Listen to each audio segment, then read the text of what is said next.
Xoş gördük. Çox tarixi bir gündə bugün görüşürük. Dostlar, gələn dostlar, xoş gəldiniz. Buradan da görürəm, gələn dostlarımız var. Mümkünsə bəyənin, paylaşım edin. Hər kəs gəlib dinləsin. Çünki çox önəmli bir şey danışacağıq. Həm Azərbaycan, həm Türkiyə açısından çox önəmli bir proqram olacaq. Çünki uzun müddətdir həm sosial mediada, həm mediada gündəmi də məşğul edən bir məsələni bugün burada tartışacağız. Təbii ki, İran, İsrail, Amerika üçlüsünün oyun mu deyim, savaş mı deyim, tam olaraq bəzən özümüz də anlaya bilmirik, amma bunu əlbəttə ki, Cahandar bəylə danışacağız. Çünki Cahandar bəy demək olar ki, həm Azərbaycanda, həm Türkiyədə nadir insanlardandır ki, bölgəni çox yaxşı bilir. Yəni, belə deyək ki, ayaqlı ensiklopediyadır bu konularda. Yəni uzmandır. Çünki illərini vermiş bu davaya. Onun üçün bölgədə baş verənlər həm İran açısından, həm Orta Doğu açısından, həm Azərbaycan və həm də Türkiyə açısından o qədər önəmlidir ki, heç zaman itirmədən nə baş veribsə anında bunu təhlil edib və bugünə qədər də onu yaxından takip edirəm. Bugünə qədər də verdiyi bütün analizlər demək olar ki, özünü doğrudur. Yəni bu bölgənin həm coğrafiyasına, həm yapısına çox yaxşı bələd olmasından irəli gəlir. Amma nə yazıq ki, hələ də və Azərbaycanda da mütəmadi olaraq televiziyalara çıxır, yorumlar yazır. Amma hələ də yerində durub bəzi əfsanələr uyduranlar var. Amma tarix əfsanələr uyduranları deyil, doğru qərar verənləri yazır. Və o yüzden də çox uzatmadan istəyirəm öncə Cahandar bəyə xoş gəldin deyəm. Cahandar bəy tanıyanlar tanıyır, tanımayanlar üçün deyim ki, o bizim üçün çox müqəddəs olan bir adın daşıyan bir təşkilatın başqanıdır. O özü də həmişə deyir ki, İran yox, Turan.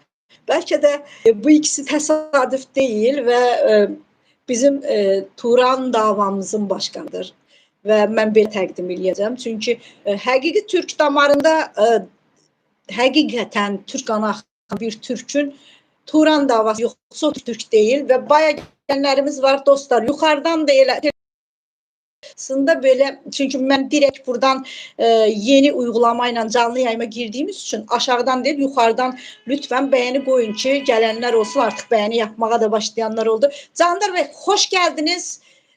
Öncə bizim bəzi izləyicilərimiz bəlkə sizi tanımır.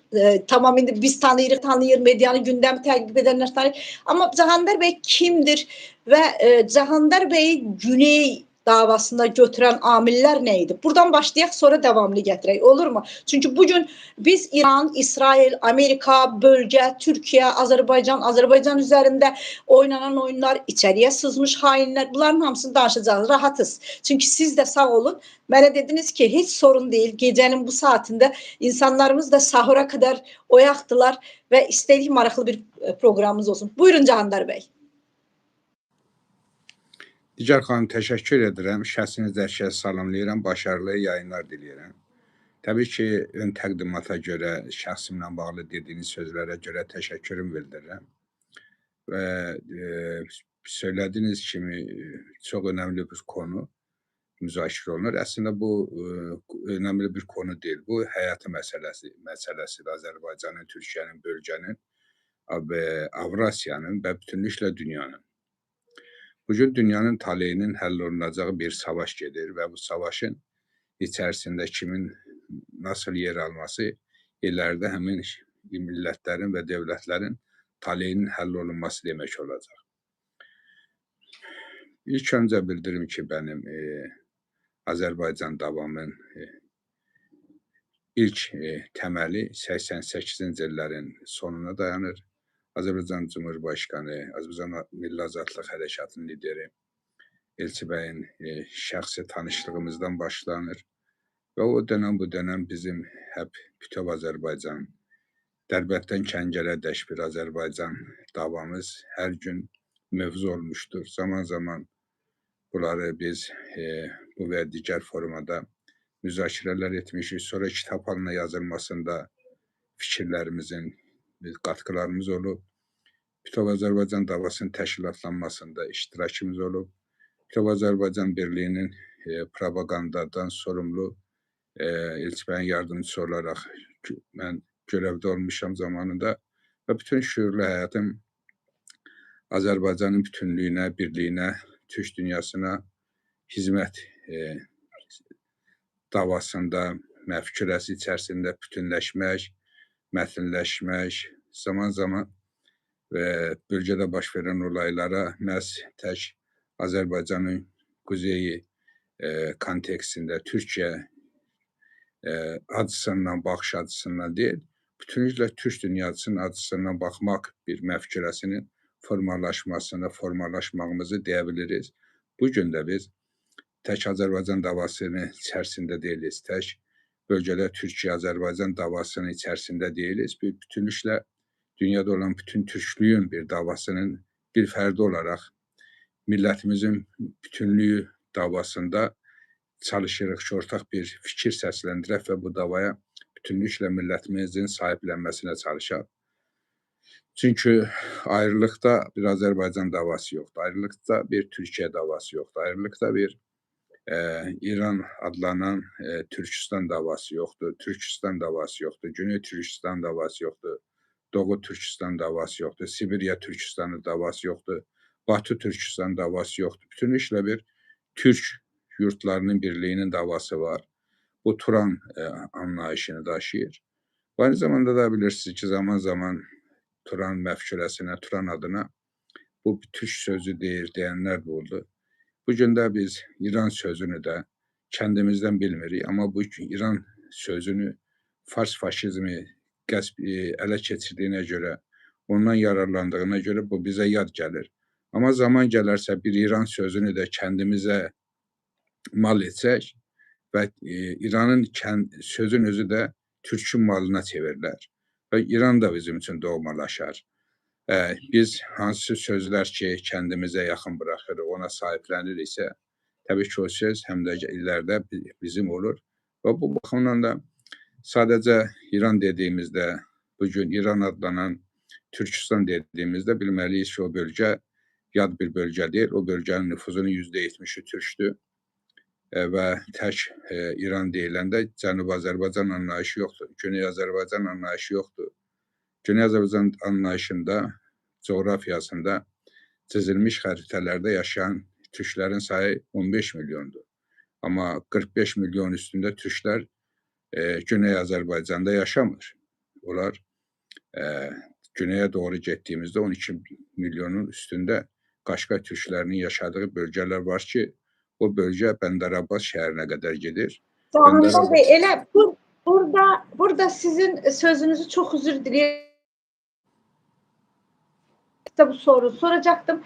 İzleyicilerimiz bayağı da çok izleyicilerimiz geldi. Gecemiz saatinde hoş gelmiş sanırız. Mümkünse beğenin ki daha çok insan gelsin ve aşağıda da yorumlar da yazılmaya başladı.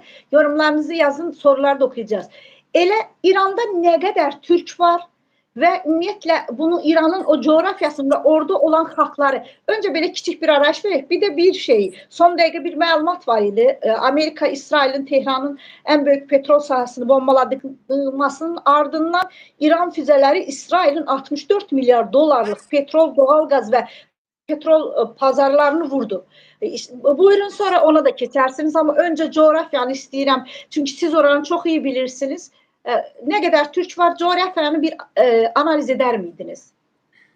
Neden ben böyle başladım Nigar Hanım? Biz bölgəni tanımasaq, bilməsək, orada kimin kim olduğunu da tam çözə bilməsək, ora doğru və düzgün qiymət verib, dəyərləndirib onun davasını apara bilmərik.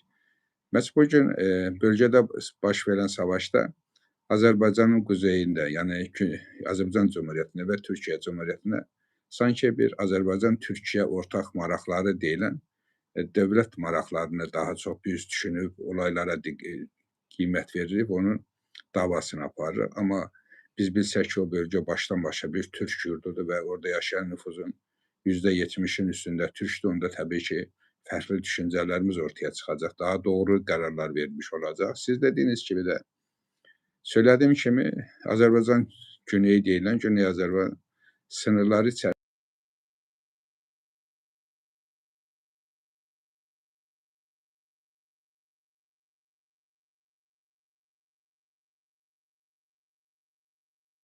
işte. Canlar Bey'in sesi gitti ya. Onun orada. Ha, Canlar Bey buyurun. Demək ki, azı güneyinə doğru getdikcə 12 milyon üstündə Qaşqay türklərini görürük. Onlar Bəndər-Abbas deyilən Qumburun şəhərində yaşayırlar. Bilirsiniz, Bəndər-Abbas şəhəri Şah Abbasın adına olaraq Bəndər-Abbas adlandırılıb. Amma o qədər o şəhərin adı özbəöz türkcə Qumburun şəhəri olub. Və digər tərəfdən də hətta Qaşqay türkləri həm də Qayı boyunun türkləridir. Yəni, o Osmanlı İmperiyasının, dövlətinin qurucuları olan babalarımızın boylarından aid olan bir Qayı türkləri var ki, onları biz doğru və düzgün tanımalıyıq. Həmin də bu soydaşlarımız bugün daha çox Şiraz, İsfahan bölgəsində yaşayır. İsfahan bölgəsini hər kəs bir Fars bölgəsi kimi tanıyır, amma hər kəs bilməlidir ki, İsfahanın il mərkəzi Fars olsa da ilin bölgə ilçələrində, ailə köylərində yaşayan insanların böyük əksəriyyəti türkdür və İsfahan ilində %50'nin üstündə türk yaşayır. Bunun kimi də Tehranda biliyorsunuz, ən çox türk yaşayan ikinci şəhərdir İstanbuldan sonra. Tehran 12 milyon türkün yaşadığı bir şəhərdir ki, Tehran'a bitişik olan Şəhriyar və Kərəz şəhərlərində 5 milyona yaxın türk yaşayır. Kərəzdə 3 milyon, Şəhriyarda 2 milyon. Digər tərəfdən Qumun %70'i türkdür, il dahil. Və daha bir doğu-qüzəyə doğru getdikcə Türkmen səhra gəlir ki, Türkmen səhrada 6 milyona yaxın Türkmen yaşayır, türk yaşayır. Xorasan bölgəsinə gəldikcə 3 Xorasan eli var. Quzey mərkəzi, yəni orta və güney Xorasan ili. Rəsmi İran coğrafiyasında böyle adlanır. O bölgədə mərkəzi Xorasanda Məşəd şəhəri biliyorsunuz. Xorasan mərkəzi şəhəri sayılır və hər kəs oranı bir Fars şəhəri kimi tanısa da, hər kəsin bilməsi lazımdır ki, bölgədə yaşayan nüfusun %70'i türkdür. Təbii ki, %70'i türkçə konuşmayan, ama daha çox Fars dilində konuşan nüfuz olsa da, ailələrində hər kəs onların türk olduğunu bilirlər. Bugün İranda 70 milyon türk yaşayır. Onun yaxın deyək. Onun deyək ki, %70'in %50'si, 50'si değil, %80'i Türkçe konuşur, %20'si konuşmur. Yani İran nüfuzunun da %70 milyon Türk yaşayırsa onun 50 milyon Türkçəni bilir. Tabii ki, ədəbi dildə bilmir, amma kəndi ailə, köy, məhəlli dillərində, şivə və ləhcələrdə konuşsalar da, o şivə və ləhcələri bilsələr də 20 milyona yaxında Türk kəndi dilini tam az bilən, az sayılı sözlərlə dilini bilən bir nüfuzumuz var. Təbii ki, o nüfuzu biz Türk saymasa, onlar Türk olmaya bilər, amma sahiblənsə onlar da Türkləşir. Bu baxımdan biz İran dediyimizdə nüfus %90'sa o %80'i Türk olduğunu görürük. Amma incələdiyimizdə hər kəsin bilməsi lazım ki, İranda 16 milyon Fars yaşayır. Qısa bir arayış verir. İran adlanan bu Türkistanda nüfusun 3 milyon en fazlası 3 milyon buçuq Kürt yaşadığını hər kəs bilir. 3 milyona yaxın ərəb yaşayır Əlahvaz bölgəsində. Aynı zamanda bir 4 milyona yaxın da Bəluçistan bölgəsində yaşayır. Qalan da 16 milyon, 17 milyon Fars olduğu o da kəsindir. Hətta Tehran rəsmilərinin özlərinin, kəndlərinin dillendirdiği kimi 50 milyona yaxın Türk olduğunu kendileri bunu etiraf edir. Aynen. Canbir Bey, üzr diləyirəm. Eyni sözü davam etdirəcəyik. Çünki ara-ara verməm lazım sualı. Çünki burada yorumlar da yazılmaya başladı. Canbir Bey, ABD-İran arasındaki bu savaş hakkında görüşlərinizi zaten bildirəcəksiniz. Ama önce buradan başlayın. Elə onu da devam etdirərsiniz. İsmail Bey'in sorusudur verib ki, ona münasibət. Yəqin ki, sizi dinləməyib. O yüzden münasibətinizi öyrənmək istəyib. Siz de dediniz ki, 70 milyona yaxın. Biz de bilirik ki, asimilya olunmuş Türklər de var orada ve İran rəsmiləri de bunun 50 milyon üzerinde olduğunu deyir. neden Amerika ve İsrail ısrarla sadece arada bir Azeri değiller. Azeriler de siz hamıdan yaxşı bilirsiniz. Orada küçük bir topluluktu.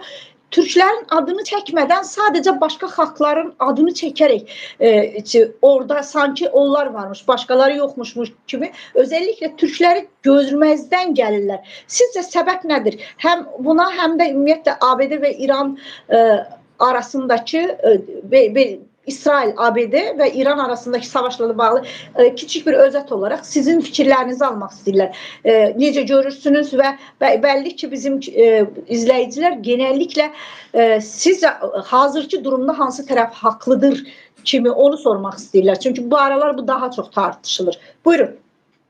Ben hər kəsə açıq və net bildirmək istəyirəm ki, nə Tehran Fars faşizmi yönətimi haqlıdır, nə Tehran, nə İsrail. Haqlı olan İran xalqıdır. İran xalqı da türkdür. Deməli, İranda olan bizim soydaşlarımız haqlıdır. Biz kimin yanında olmalıyıq mövzusu çıxarsa, qısa və açıq deməliyik ki, biz millətimizin yanındayıq. Nə Tehran Fars faşizmi dəstəkləyir, nə İsrail, nə də ABD-ni. Biz millətimizin yanındayıq, millətimizin qərarına sayğılıyıq. Millətimiz bugün bir vətən müharibəsinin içərisində olduğu bilincindədir. Vətənlə sahib çıxır, işğala qarşı mücadilə aparır. Biz də millətimizin bu seçimini dəstəkləyirik. Millətimizin əsarətdə olub, başqa güclər tərəfdən idarə olunmasının doğru olmadığını qəbul edərək onlara dəstək veririk və millətimizin haqlı olduğunu birbaşa bəyanlayırıq. O yüzden de bugün İran xalqının apardığı mücadilə, ben deyərdim ki, milli azadlıq mücadelesidir. Vətən müharibəsi uğrunda, vətəni uğrunda bir müharibə deməkdir. O kendilərinin savunmaları bir namus məsələsidir. Biz de bunların bu mücadelesinin tam yanındayıq. Millətimizin atdığı adımlara tam dəstək veririk. Yani içeride hazırda devletini korumak, torpaqlarını korumak istəyib Amerika ve İsrail'e tabi olmaq istəməyənlər mi? Bütünlüyü nümayiş elətdirib, dış baskılara, işğala qarşı bir mücadilə sərgiləyirlər. Biz de bu mücadilədə birbaşa millətimizin yanındayıq. Bu demək deyil ki, biz rejimin yanındayıq. Biz millətimizin yanındayıq. Millətimiz bugün rejimlə birlikdə işğala qarşı mücadilə aparırsa, iləridəki zamanda da rejimlə mücadilə bizim mücadiləmiz olacaq. Bizim rejimlə millətimizin mücadiləsi ABD-nin və İsrailin birbaşa müdaxiləsi hesabına baş verməməlidir.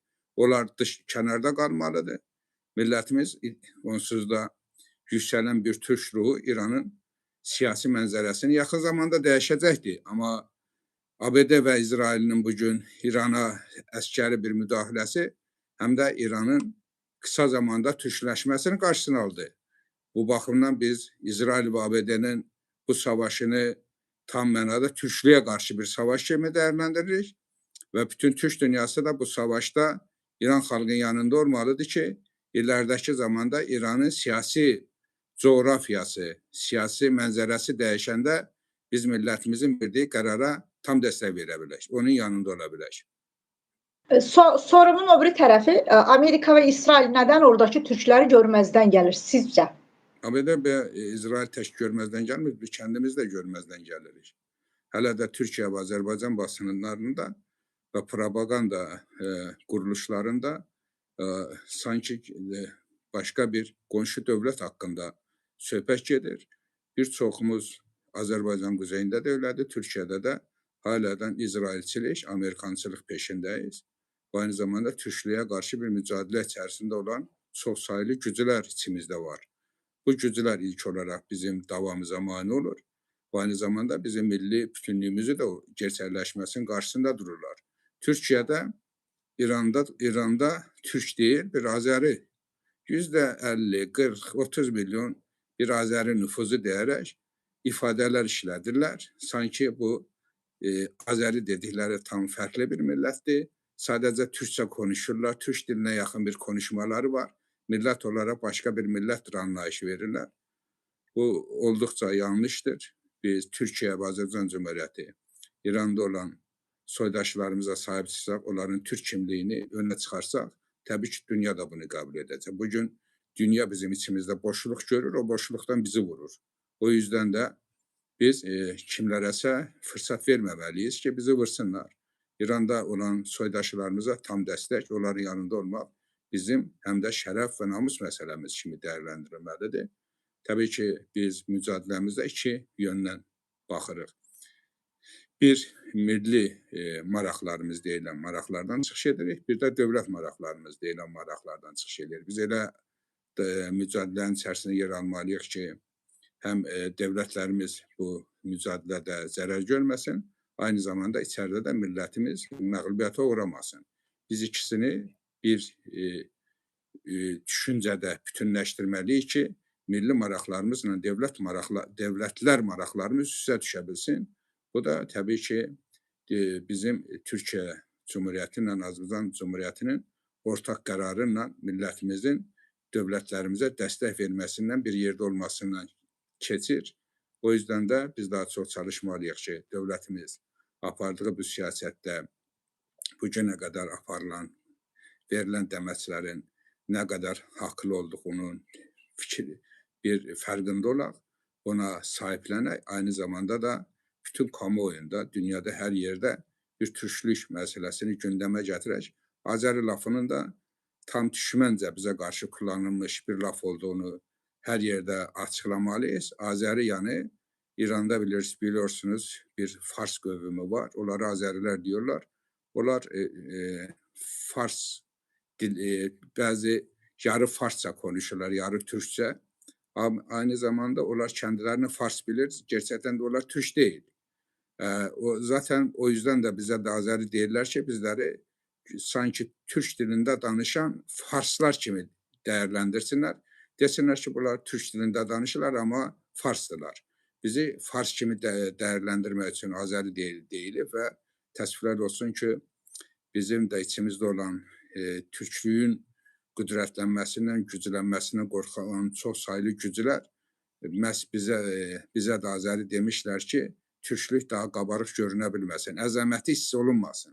O yüzden biz bugün bu Azəri lafının da tamamıyla bir düşməncə laf olduğunu açıq-açığına söyləməliyik. İranda Türk var. Azərbaycan Türkdür, Türkiyə Türkdür. Türkistan başdan başa Türkdür. 500 milyonluq Türk bugün Türk bilincindədir. Amma dünyada 1 milyardın üstündə də Türk olduğunu hər kəs bilməlidir. Buyurun Nigar xanım. Canlar Bey, burada da arkadaşlarımız yazıp Türkiye ve bu korku filmi yazmış ki Türkiye ve İran'ı karıştırmak istəyirlər. Yəqin ki o demek istəyir ki karşı karşıya gətirmək də istəyirlər. Əslində son günlərdir biz bunun NATO'nun burada bir füzeni vurduk, burada zərərsizləşdirdik. Eyni zamanda Azərbaycana, Naxçıvana düşən o İHA və SİHA'ların sınırımızın o tərəfinə vurması bizim izləyicimiz üçün siz bu haqda nə düşünürsünüz? Yəni bu nəyə hesablanmış? Siz də hesab edirsinizmi ki İran rejiminin əmri ilə bunlar atılır? Çünki siz zaman zaman İran içərisində Türkiye FETÖ, Azərbaycandakı METO kimi yapılanmaların olduğunu da hər zaman demişsiniz. Yəni mən sizin çıxışlarınızda bunu eşitmişəm, amma indi bu yapılanma var mı? Həqiqətən varsa təbii ki bu rejimin böyle bizlə, Türkiyə ilə, Azərbaycanla ya da başqa bölgələrlə uğraşacağına içərisini təmizləməsini mən dəfələrlə deyirəm, niyə təmizləmir, amma bəlkə mənim görmədiyim bir yer də var. Buyurun, elə arkadaşların sorularından buradan yola çıxaraq, çünki burada yazılan yorumlara odaqlanaraq mən sizə sorular soracağım. Çünki bəzi dostlarınız, məsələn, mən bilirəm sizin düşüncələrinizi. Çünki mən sizin bütün müsahibələrinizi dinləyirəm və siz hər gün demək olar ki, Azərbaycan televiziyalarında hətta Siyonizmə hizmət edən oponentlərinizlə tartışıb basbaya belə çox tartışmalarınız olur sizin. Bunu ama bizim buradakı Türkiye segmentində çox insan Azərbaycan mediasını izləmədiyi üçün bəlkə görə bilmir. Buyurun. Nigar xanım, tək Türkiyə-İran çatışmasını deyil, Azərbaycan-İran çatışmasını da istəyən çox saylı güclər var. Bundan öncə də Türkiyə-Azərbaycanın çatışmasını istəyənlər var. Bunlar aynı mərkəzlidir. Bugün İrandan Azərbaycana dronlar atılırsa, İrandan Türkiyə füzələr fırlatılırsa, aynı zamanda da Türkiyədən Azərbaycana füzələr fırladırlar. Azərbaycan haqsız yerə təhqir olunur. Aynı zamanda Azərbaycandan da Türkiyə füzələr fırladılır. Bu füzələr təbii ki, qəbul etdiyimiz kimi silah kimi, yəni bildiyimiz füzələr olmasa da, bunlar fikir füzələridir. Bunlar daha təhlükəli füzələrdir ki, Azərbaycandan da Türkiyə fırladılır. Türkiyə Cumhurbaşqanımız Sayın Erdoğanın ailəsindən, kəndisindən bağlı, apardığı dava ilə bağlı Azərbaycanda çox alçaqca yazılar yazan, fikir yürüdən güc mərkəzləri var ki, bunların həbsinin mərkəzi eynidir. Siyonist mərkəzli, Batı mərkəzli və açıq-açığına demək lazımdır ki, pedofillərin və LGBT-lərin idarə etdiyi bir strukturlaşmalardır ki, onlar bugün İsrailin yanındadırlar, Siyonizmin yanındadırlar və ilk öncə onlar Azərbaycan-Türkiyə arasında bir çatışma istəyirlər ki, İranı daha kolay sahiblənə bilsinlər. Onlar İranı parçalamaq niyyətində də deyirlər. İranın bütünlüyünə sahiblənib, İranın da həbsinin Fars olduğunu dilə gətirib, bir yeni Fars dövləti qurmaq istəyirlər. Fars faşistlərini ona görə dəstəkləyirlər.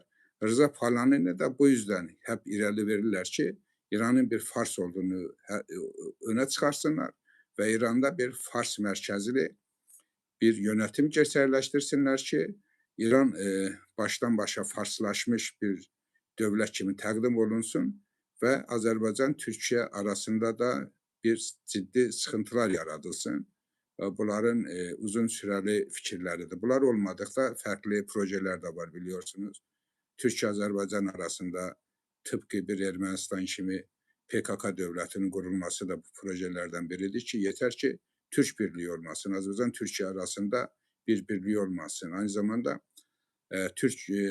Azərbaycan-Türkiyə birliğinin Türkistana açılan bir qara yol olmasın. Ve aynı zamanda Türkiyə arasında qara yolunun olmaması bütünlüklə Türk dünyasının, Türk anlayışının xəyala çevrilməsi uğrunda bir böyük bir mücadilə var. O yüzden de ben ilk önce size söyledim ki, Fars faşizmi buna göre Tehran rejimine bir savaş açtı ki, bunlar güzel gördüler ki, Tehran getdikcə Türkləşir.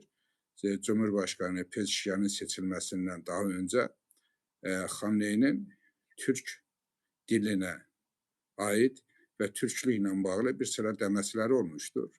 Ve Xamneyinin de yani Seyid Ali Xamney'den söhbət gedir. Şehit Seyid Ali Xamney'den söhbət gedir. Onun sağlığında hələ Pezeşkiyan seçilməmişdən Türk varlığına bir sıcaq yanaşmaları var idi. O sıcaq yanaşmalar Pezeşkiyanı Cumhurbaşkanı yapılmasına gətirib çıxartdı və nəhayətdə İranda getdikcə türklük yüksəldi. Dış güclər İranda maraqlı olan Siyonizmi, ABD, Batı dünyası, İngiltərə kimi güclər, Rusiya, Çin belə İranın türkləşməsinin qəbul edilməzliyini görərək ortaq bir hərəkət içərisinə girlər, amma farklı yöntəmlərdə. Biri Şahın oğlunun gəlməsini istədi, biri parçalanmasını və ayrı-ayrı düşüncələr var idi. Yeter ki, o bölgə türkləşməsin. Və bu yüzden de onlar bilirsiniz Xamneyinin oğlu kendisi de hələ Aralıq ayının içərisində 2024'te şimdiki Müştəba Xamneyinin dini rəhbər seçilməsindən bağlı məsələ qaldırmışdı. O gerçəkləşmirdi. İçəridə bir direniş var idi. Fars faşizmin Mollalar içərisində olan gücü Xamneyiyə qarşı yönəlmişdi. Xamneyinin də istəklərinə qarşı bir mücadilə var idi. Onlar düşünürdülər ki, Xamneyi bir Türk ağırlıqlı yönetimə üstünlük verir. 2026-cı il İranda Türk dilinin Fars dili ilə yanaşı Türk dili olacağı bəklentisi var idi. Bunların hepsini gördülər. Ona göre bir savaş açtılar ki, Xamneyini öldürsünlər. Onun yerine de ben derdim ki, daha çok Seyid Cəlili, Pezeşkiyanın alternatifi olan güclərin yaxın olduğu, onlarla bir yerde olan bir ruhani dini lider seçtirmək istəyirlər. O yüzden de Trump deyirdi ki, bizim kendi seçimiz var. Xamneyinin oğlu, Seyid Ali Xamneyinin oğlu Müştəba Xamneyi seçiləndə gördünüz ki, Trump xəyal qırıqlığına uğradı. Bunlar bunu bəşləmirdi. Onlar daha çok düşünürdü ki, Əş cəbhənin üyələrindən biri dini lider seçiləcək. Gəlin əqqəti deyək ki, Seyid Əli Xamneyinin oğlu Müştəbə Xamneyinin dili lider seçilməsinin iki böyük səbəbkarı var. Biri Sepahdır, devrim mühafizələrıdır, ikinci də Pezişiyandır. Bu iki iradə Xamneyinin oğlunu dini lider seçdirməyə gətirdi və təbii ki, bugün Müştəbə Xamneyinin seçilməsindən çox sayılı rahatsız içəridə qüvvələr var. Onlar çox güclüdür. Məclis-i Xubirqan, Uzmanlar Məclisinin %60-70-i Xamneyə qarşı olsalar da devrim mühafizələrinin iradəsindən onlara qarşı dirəniş göstərmədilər. Hərbi bir durum idi. Hərbi güclərin qarşısında çox səs sala bilmədilər, tabi oldular.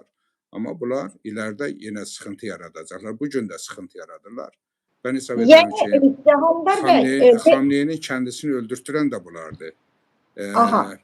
İsrail'e Xamneyinin yerini koordinatlarını veren de bunlardı, öldürtürən də bunlardı. O güclərin əlindən də İran hakimiyyətə gəlib, Amerika və İsrailin kuklası olan bir İran yönətimi gerçəkləşdirmək istəyirdilər ki, onların bu niyyətləri gerçək olmadı. Yəni biz olaylara belə də baxmalı. Bugün də dirəniş bu yöndədir. Bax, bu baxımdan da böyük Türk milləti içəridə olan Türklər %100 demək olar ki, rejimə dəstək vermirlər. Əslində, türkləşən rejimin yanında olmaq istəyirlər ki, rejim türkləşsin. O yüzden rejimin yanındadılar. Rejimin Türk olması uğrunda bir mücadilə var. Və bir də İranda rejimin Türk olmaması uğrunda bir mübarizə var. Bugün içəridə savaş getməsinə baxmayaraq, iki cəbhə ciddi bir savaş içərisindədir. Rejimin türkləşməsini istəyənlər və ona qarşı olan güclər. Bu yüzden də biz bugün rejimin türkləşməsi uğrunda mücadilədə olan soydaşlarımızın istər molla olsun, istər məmur olsun, istər sivil insan olsun, fərq etmir. Onların əskər olsun, general olsun, fərq etmir. Onların yanında olmalıyıq. Onlar İranda qalib gəlməlidirlər.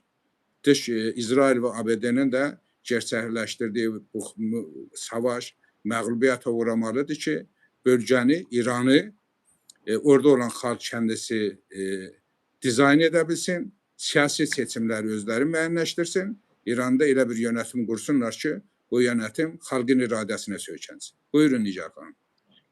Candar bəy, mən istəyirəm biraz da bizim Azərbaycanda, siz bayaq da qeyd etdiniz, özünüz hamımız bilirik ki, İranda yəni bizim türklər var, Azərbaycan türkləri var və bunlar illərdir, haray mən Türkəm, yaşasın Azərbaycan dediyi üçün Ermənistana gedən silahların önündə durub eydama gedən Azərbaycan türkləri var.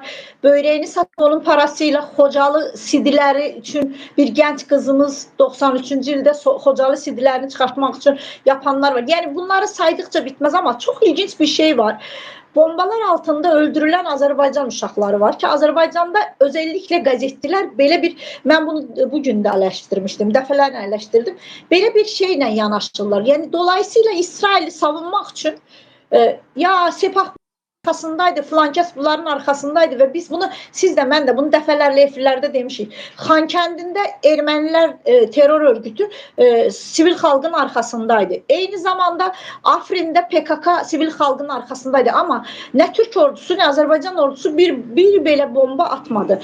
Və mən həqiqətən belə heyrətlər içində Azərbaycan mediasını ağzı açıq izləyirəm. Hiç mi insanın vicdanı olmaz ki? Lap belə Azərbaycanlı deyil. Yəni bir Farsın evladıdır, fərq etməz. Orada bir erməninin evladıdır. Küçük bir çocukları, yəni Siyonizmə bu qədər mi təslim oldular? Bu qədər mi vicdansız oldular ki?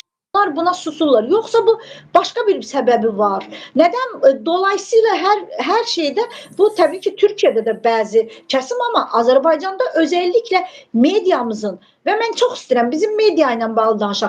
Tamam indi 2-3 gündür yazılanları pozmağa, silmeye başladılar. Bayaq siz de dediniz ki Azerbaycan'da belə yazmışlar ki Türkiye'den de yazanlar var. Yani sizin düşünceniz çok önemlidir benim için bu konuda. Hem Azerbaycan'dan hem Türkiye'den karşı durma yaradanlar.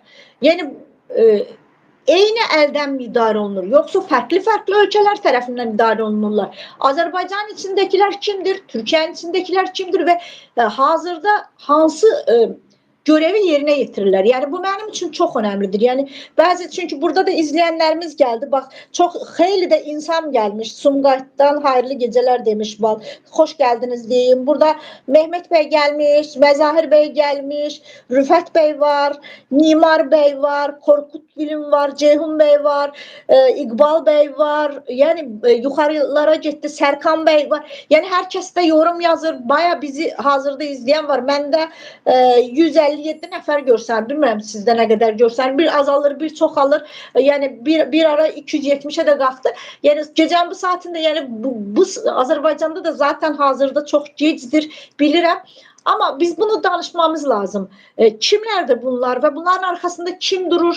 Devlətin içərisində. Çünki biz Ramiz Mehdiyev faktoru vardı. Deyirdik ki, bitdi.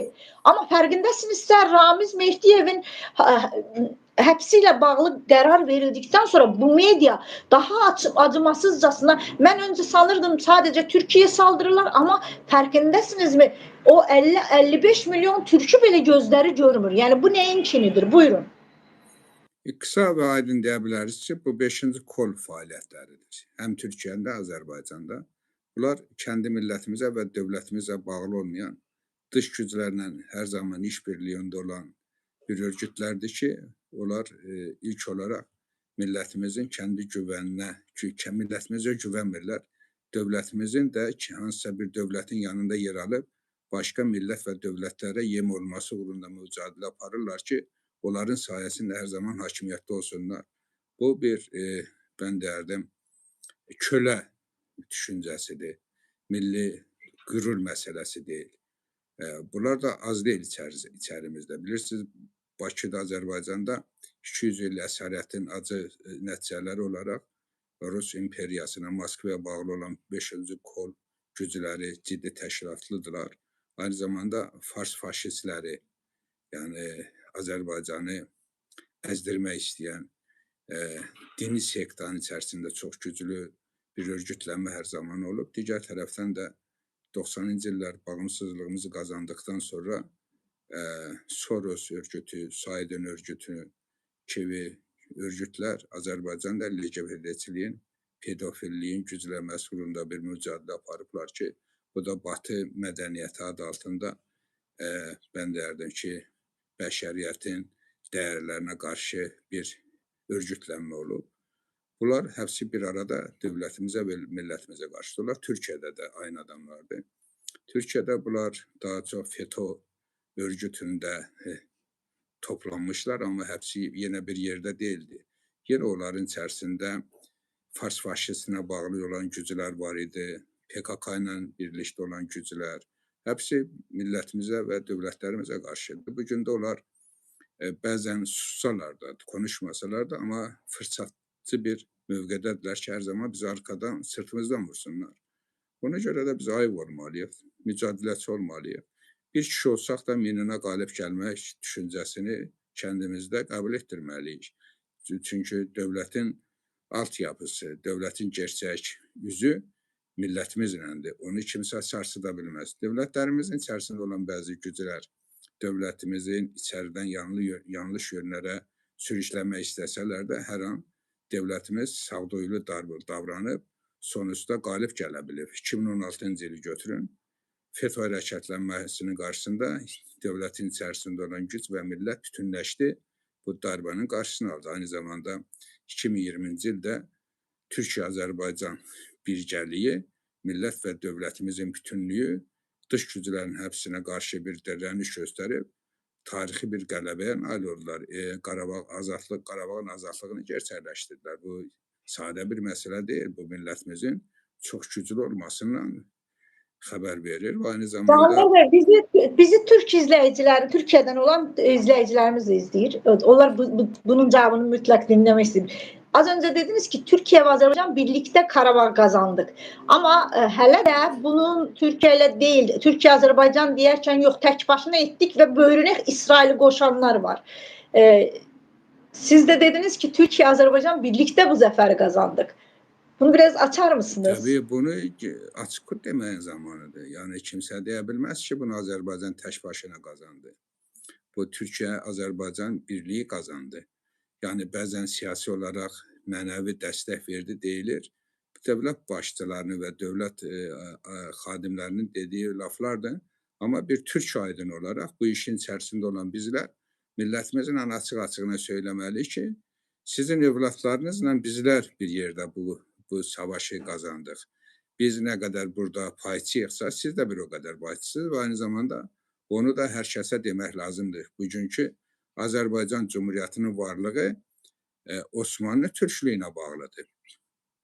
Ənvər Paşanın iradəsinə bağlıdır ki, Ənvər Paşanın siyasi iradəsi, əskəri duhası yerində olmasaydı, 1918-ci ildə Azərbaycan Cumhuriyyəti qurulmazdı. Və aynı zamanda Azərbaycan Cumhuriyyəti qurulmazdısa, Azərbaycan Sovet Sosialist Cumhuriyyəti də olmazdı. Sovetlər Birliyi dağılanda da Azərbaycan Cumhuriyyəti yenidən meydana çıxmazdı və tarixdə belə bir dövlət heç zaman olmazdı. Bu, böyük türk millətinin birliyinin ortalığa qoyduğu əsərlərdir ki, biz bugün bu əsərlərin çocuklarıyıq. Bu cumhuriyyətlər bizim millətimizin, dövlət xadimlərimizin ən böyük əsəridir ki, biz də onun bugün övladları olaraq bunu doğru və düzgün dəyərləndirməliyik. Digər tərəfdən də təbii ki, bugün Türkiyə bir savaş içərisində olursa, hər kəs bilməlidir ki, Azərbaycanın %90'ı bu savaşa qatılır və türk dünyası Türkiyə üçün savaşır. Bugün Türkiyəmizin nüfusu 90 milyon deyil, 600 milyondur kimi hər kəs düşünməlidir. Azərbaycan da 600 milyonluq bir nüfuzdur. Bu aynı zamanda İran türklüyü də 70 milyon deyil, 600 milyondur. Bu 600 milyonluq bir iradəyə qarşı bugün İsrail Siyonizmi və ABD pedofilliyi qalib gələ bilməz. Belə bilməliyiz və belə də mücadilənin içərisində yer almalıyıq. Buyurun Nigar xanım. Canlar Bey, ümumiyyətlə bu hazırki savaşın sonunu necə görürsünüz? Çünki mən mediaya baxıram, elə Türkiyədə də, Azərbaycanda da özünə uzman deyənlər belə proqnoz verdi. Hətta 12 günlük savaşda çox önəmli bir ismi, adını çəkmək istəmirəm. Səfərin 3-cü günü idi, demişdi ki, Cuma günü Təbriz, Tehrana İsrail bayraq sancacaq. Çox ilginç və o adamlar o qədər indi də eyni şeyi deyib duran var və həm Azərbaycanda məsələn səhər-səhər proqramlara baxıram. Hətta bugün dostlarımızdan birinin kanalında belə artıq bilmədim. Dedim ki, Allah aşkına ya bu cahilləri buraya yığmayın. Bu Azərbaycan xalqına saygı duymursunuz. Özünüzə saygı duyun heç olmasa. Çünki gözünüzün içine baxa-baxa yəni yalan proqnozlar, yəni özü hər gün eyni şey. Məsələn dün deyir ki, yarın bu olacaq. Bugün olmayınca yarına saxlayır, öbürsü günə saxlayır. Amma sizin üzünüzə demirəm. Ben çünki sizi bu konuda yaxından takip edirəm. Necə görürsünüz və o Siyonizmə hizmet edenlerin verdiği prognozlar özünü doğrulttu mu? Ya da ne baş verdi burada? Tamamen Azerbaycan ve Türkiye medyasına baksak İran bitmiştir. Artık her şey bitmiş orada ama İsrail ve Amerika kazanmış gibi bir görüntü yaratırlar. Bu savaşın hazırda tabii ki savaşın kazananı olmaz ama hazırda hansı taraf kazandı? Yani belə də ileride diyek. Buyurun. Nigar xanım, Siyonizmin kendisi ölümə doğru gedirsə, Siyonizmi dəstəkçilərinin durumu nə olacaq? Onları kendiləri düşünsünlər. Biz bugün Siyonist dəstəkçilərinin artıq nə konuşmasını heç də diqqətə almamalıyıq. Amma təbii ki, bir yerə bu bilgiləri atmalıyız. Amma biz davamızın peşində olmalıyıq. Və biz İranda millətin Siyonizmə və pedofiliyə və LGBT-çiliyə qalib gəlməsi uğrunda mücadilədə millətimizə tam dəstək verməliyik. Və mən də hesab edirəm ki, artıq İran xalqı və bütünlüklə daha çox İran türklüyü, ya İran adlanan Türkistan türklüyü bugün əslində dünyaya bir dərs verir.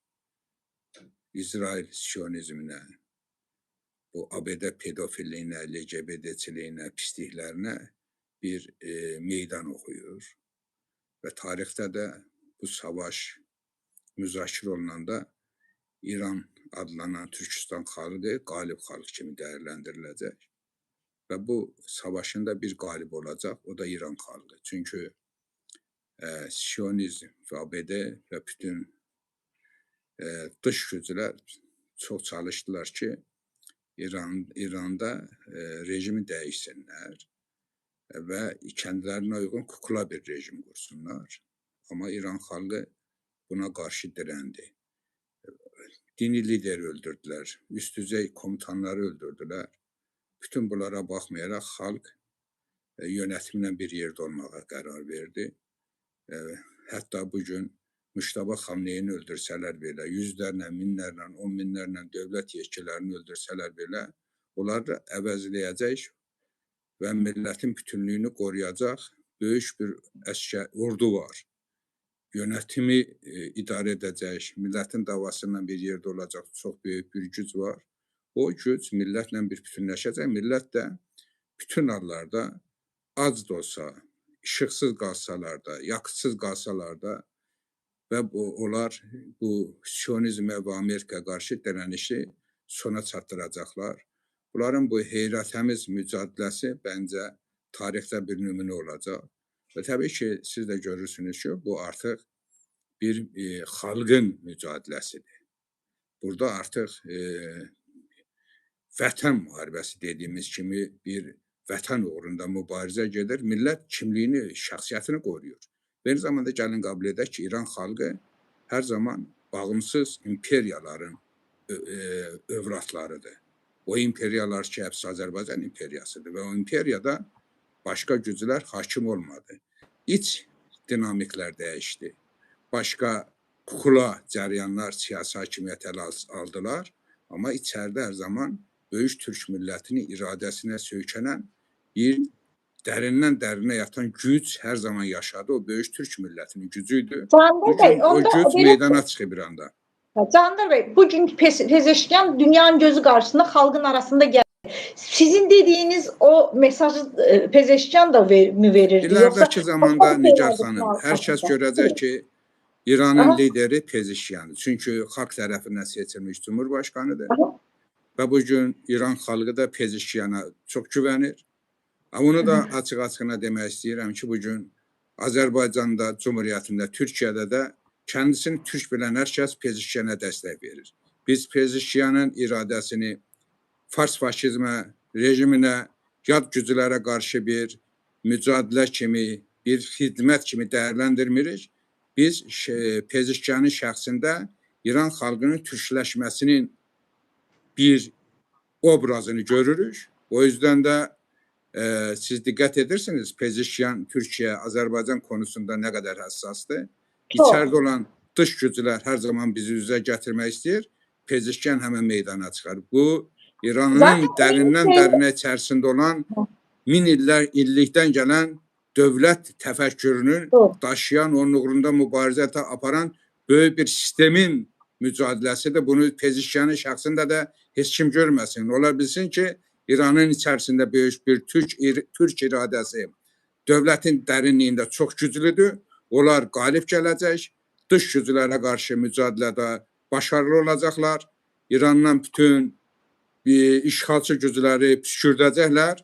Azərbaycan və Türkiyə iləridəki zamanda İranın adının necə adlanmasından asılı olmayaraq bir birlik halında ortaya çıxacaq.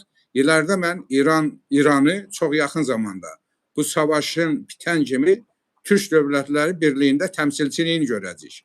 Biz buna doğru gedirik. Ona görə də ilərdə Türk dövlətlər birliyinin daha bir gücü məhv edilməlidir düşüncəsini daşıyanlara yazıqlar olsun sizə diyoruz. Çünki İran yaxın zamanda Türk dövlətlərinin gerçək həqiqi üzvü olacaq. O güc Azərbaycanı, Türkiyəni, Türk dünyasını Hind okyanusuna daşıyacaq.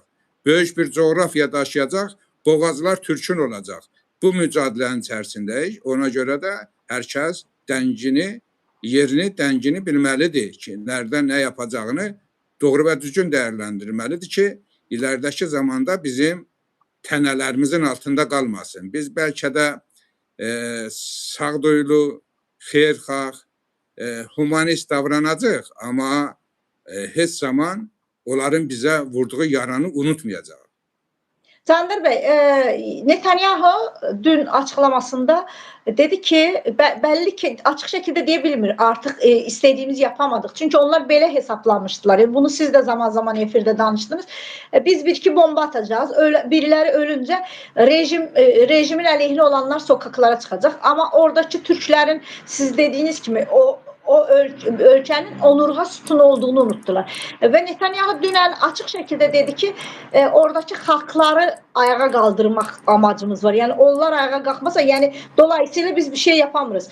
Bugün də Pezeşkiyan xalqın içinə çıxdı, əlini qolunu sallayaraq böyle hər kəslə görüntü verərək gəzdi. Dolayısıyla buradan Trump da aynı zamanda eyni şeyi təkrar deyir. Oradakı insanlar ayağa qalxmalıdır, biz onlara dəstək verəcəyik. Ay əskər göndəririk, ay teröristlərimiz gəlir, ay Orta Doğudan çağırdıkları vədlər var ama ortada bir şey yoktu. Pezeşkiyanın bugünkü o sokakta gezisini bir tərəfini izah ettiniz. Digər tərəfdən onlara da dolayısıyla verilen bir mesaj olabilir mi ki halk bizim yanımızdadır ve ben xalqın yanında rahatça gəzə bilirəm. Əlimi qolumu sallayıb gəzirəm və onlar mənə sarılır. Və bir də çox ilginç. Pezeşkiyan zaten ana tərəfdən ata tərəfdən Şiə və eyni zamanda Pezeşkiyanı həm Belluslar, həm oradakı Kürtlər də çox sevir. Çünki Pezeşkiyan Türkiyə Cumhuriyyətinin xəstəxanalarında əməliyyat yapıb, para qazanıb ki, burada əməliyyatlara girib. O paranından gedib İranda ehtiyacı olan həm Kürdə, həm Bölüçə, həm Türkə ehtiyac sahiblərinə də tədavi edib, əməliyyatlar edib bedava. Yani bu bakımdan da onu belə qucaqlayırlar. Dolayısıyla xalq mənim yanımdadır mesajı kimi bunu değerlendirə bilərikmi? Xanım, mən hesab edirəm ki, bunu belə dəyərləndirməyə gərək yoxdur. Çünki bilirsiniz, İranda əhalinin %60'ı 70'i rejimə qarşı idi. Rejimi qəbul etmirdi. Amma savaş başlayanda rejimi qəbul etməyənlər birinci rejimə sahibləndilər. Onun yanında durdular və savaş açan güclərə bir mesaj verdiler ki, bu bizim davamızdır. Sən nereye gəlirsən? Sən kimsən dedilər. Və rejimə də mesaj verdiler ki, biz bugün sənin yanındayıq. Biz vətənimizin işğal olmasını istəmirik. Amma iləridəki zamanda sən də məni də tanımalısan. Mən İsrailə və Amerika qalib gələn bir gücəm. Sən də mənim üstümdə tağ ola bilməzsən. Və təbii ki, İran yönetimi də bu mesajı almışdır. Ona görə İran yönetimi bugün daha çox xalqın yanında olmağa can atır. Onun dilində danışmağa başlayır. Onlar bilir ki, bunları xilas edən güc xalqdır, bu millətdir.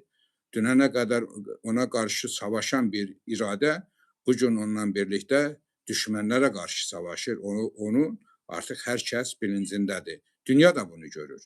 Pezeşkiyan liderliyində bugün sokaklara çıxmaq sadəcə mən hesab edirəm ki, həm də Pezeşkiyan liderliyinin legitimliyinin nə qədər önəmli olduğuna bir işarədir.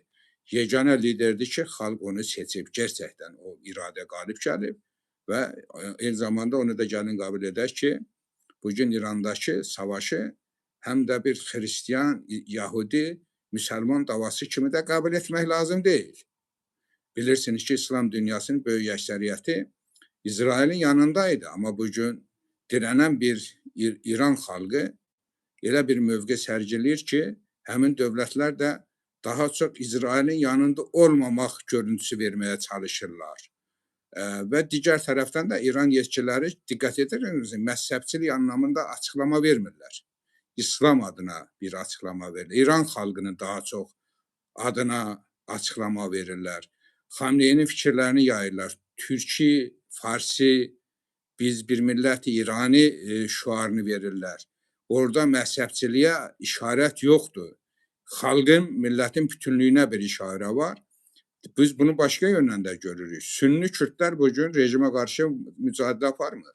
Sünni Bəluçistan bölgəsi rejimlə bir bütündür. Baxmayaraq, Sünni olan Bəluçistan bölgəsi rejimlə böyük sorunlar yaşayırdı. Amma bugün İsrail Amerika işğalına qarşı rejimlə birgə birləşir. Bu, ondan xəbər verir ki, bu nə məzhəb savaşıdır, bu nə din savaşıdır, bu vətən savaşıdır, bu bir xalqın, bir ulusun savaşıdır. Və bu ulus deyir ki, kendi sorunumuz kendimizi çözəcək mesajını verir. Və hər kəs də bu mesajı bəncə almışdır. Bu yüzden də Türkiyə və Azərbaycanda bizlər bu mesajı doğru dəyərləndirməyə borcluyuq. Çünki iləridə bu mesajın doğru və düzgün dəyərləndirilməsi böyük sorunlar yaşada bilər. Mən savaş başlayandan öncə də, illər öncə də, sənələr öncə də Türkiyə Cumhuriyyətinin Cumhurbaşqanı Sayın Erdoğan'ın Orta Doğu ilə bağlı apardığı siyasət, Qafqazlarda Türk dünyası ilə bağlı apardığı siyasətdə nə qədər haqlı olduğunu bir daha sərgiləmək istəyirəm. Savaş dönəmində verdiyi dəməslər çox ciddi dəməslərdir. İstər Azərbaycan-Türkiyə arasında sıxıntılar yaratmaq istəyən qüvvələrə qarşı verdiyi açıq mesajlar, Azərbaycan-Türkiyə Cumhuriyyətlərinin qardaşlığı, birliyi, bir neçə Türk dövlətinin, yəni iki dövlət, bir millət teorisi nə qədər doğru və düzgün olmasını demək, millətimiz və dövlətlərimiz arasında sıxıntılar yaratmaq istəyən qüvvələrin burunlarının ovulması, İranla bağlı olan məsələdə İrandan füzələr atıldı, dronlar atıldı. Türkiyə dedi ki, biz başqalarına fırsat verə bilmərik. Bizim içərimizdə sorun yaratsınlar. Ben hesab edirəm ki, bu Türkiyə dövləti olaylara %100 hazırdır. Olaylar nereye getdiyini çox gözəl bilir. O yüzden de bugün Türkiyə ilə Azərbaycan Cumhuriyyətinin birliyi, bir yerdə olması, mən inanıram ki, ileride İslam dünyasını bütünlüğüne aparacaq. İslam dünyasında zaman zaman minilliklər içərisində yaradılmış məzhəbçilik davasına son qoyacaq. İslam gücü yeniden doğacaq. Türk gücündən İslam gücü bir bütün olarak Avrasyanın söz sahibi olacaq. Avrasyanın yeniden yapılmasının söz sahibi Türk dünyasıyla İslam dünyasını birliği gerçəkləşdirəcək ki, bu coğrafyanın sınırları Afrika sınırlarının ta uzqarlarına gedəcək. Avrasyanı götürəcək. Rusya coğrafyası, Çin coğrafyası, Mongolistan, Afganistan, Hindistan, nereye deseniz oradan böyük bir İslam-Türk gücü baş qaldıracaq, sözünü deyəcək və gerçəkdən də mən hesab edirəm ki, yüzüllər içərisində millətlərin mənəvi dəyərlərini dağıdan, pisliklər üzərində örgütlənən güclər darmadağın olacaq. Ədalət üstündə qurulmuş mənəvi dəyərlərə söykənən yeni bir güc meydana çıxacaq ki, o gücün lokomotivi, aparıcısı Türk kimlikli, İslam birlikli bir iradə olacaq və bu iradə dünyanı, bəşəriyyəti pisliklərdən xilas edəcək.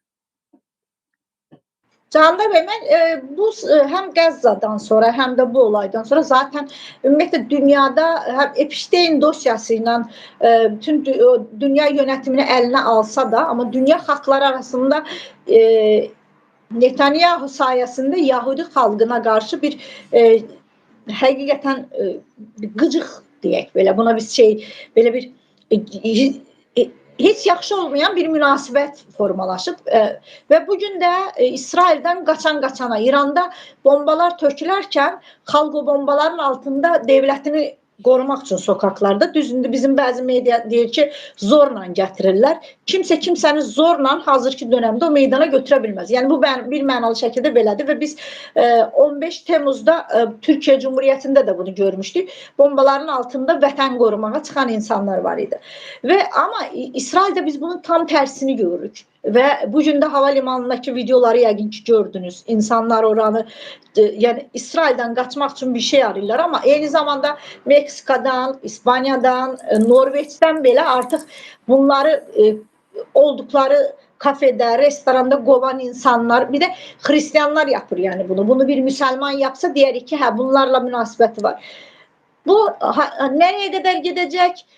Yahudi xalqı artıq bunu anlayıb Netanyahu'dan bir hesap soracaq mı, yoxsa elə belə də devam edəcək? Çünki Netanyahu'nun dünənki çıxışında da bir şey məni sorğulamaq istəyirlər, amma yəni sanki bir vəd verməyə çalışır, hakimiyyətinin ömrünü uzatmağa çalışır. Sizcə Yahudi xalqı o iradəni ortaya qoya biləcəkmi?